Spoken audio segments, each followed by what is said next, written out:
Hi everyone, this is Group 18 and we're presenting our food classification and detection project. This is our table of content. And the problem we're trying to solve is automating the detection and classification of fruits for both single and multiple fruits in images to address inefficiencies and challenges in agricultural and industrial applications. For single fruit detection, we use Fruit 81, which contains 81 types of fruits with about 14,000 of images in total, whereas our multiple fruit dataset contains 9 categories of fruits with around 3,000 of images included. One thing that could be tricky is that although the fruits in the dataset are already boxed by the creator, they are not complete as shown in the right bottom corner. We also collected our own new data, which contains 170 images in single fruit among 14 fruit categories. For those with multiple fruits, we have 5 types of fruit covered with 436 images in total. The datasets we used consider various environmental conditions in real life, fruit combinations, fruit distributions, shooting angle, shooting distance, and backgrounds. I gotta talk about the data processing and the model part of our project. And for data processing, we can talk about methods and benefits.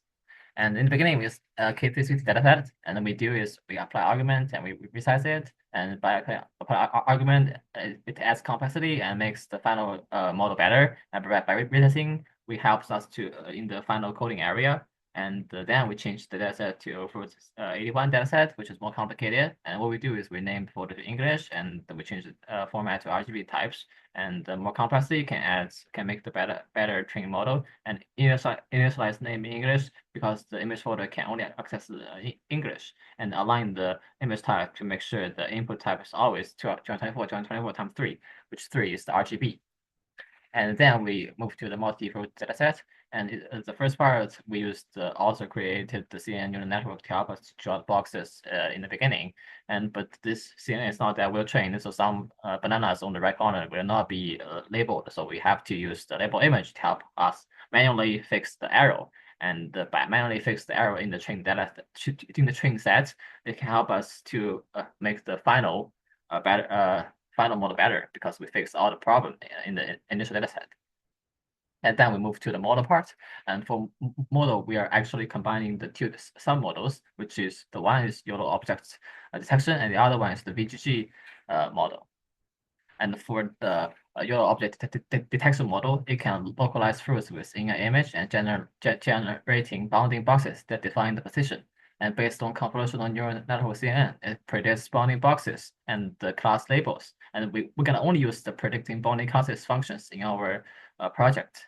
And then you're gonna store the boxes information as its XY axis location. And then the part is a VG model, and since it's also its name is VG, but it's still a new convolutional neural network, and it's add up of 3 times 3 filters and max pooling layers, and it has 16 layers because it's 16. So consisting of 13 convolutional layers and 3 fully connected layers. And the 13 convolutional layers is actually the trace capture layer. It helps capture trace, and the 3 connected layers help to recognize which trace is for which fruit by assigning its final solution. And then we have to have a slight modification on the dataset, on the VG model, because initially, as you can see on the screen, the fully connected layer is output is 1,000, but we have to change it. That's in the labs in the coding area. We changed the 1,000 to match our dataset length, which is our number of classes. And when we connected the VGG with our YOLO model, since the YOLO model are only recognizing up to 9 different classes of fruits, so we have to fine tune the fully connected layer even more and to make the number of classes less.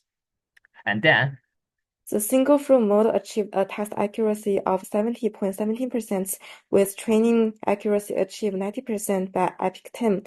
However, validation accuracy remains stable at 65%, and validation loss increased after APS4, indicating overfitting. This reflects the difficulty of classifying more classes in the single fruit dataset.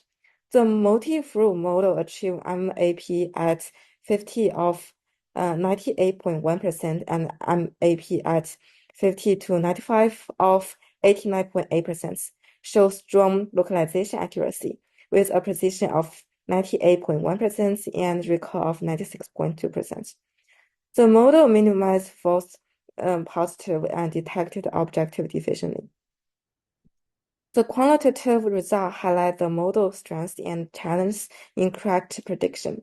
YOLO accurately detect distinct fruit like pineapple and apple with high confidence and precise bounding box.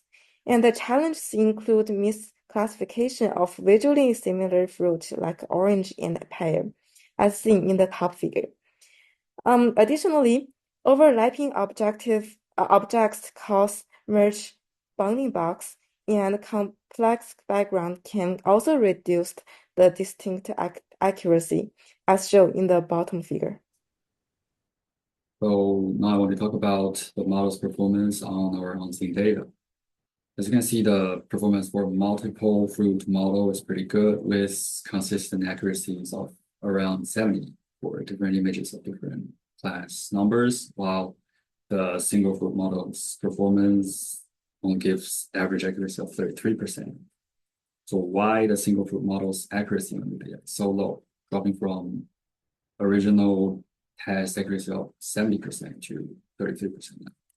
We think that the primary reason is because that Fruit 81 dataset focuses too much on complicated scenarios, which hinders the model to learn the representative features of single intact fruits and makes it hard for the model to predict well on the nuancing data. While a hidden reason might be because the geometrical differences between the Chinese source training data and the data we collect here. So what we've learned is that we need to balance between the variability and relevance while addressing any hidden gaps with the practical tasks when selecting dataset.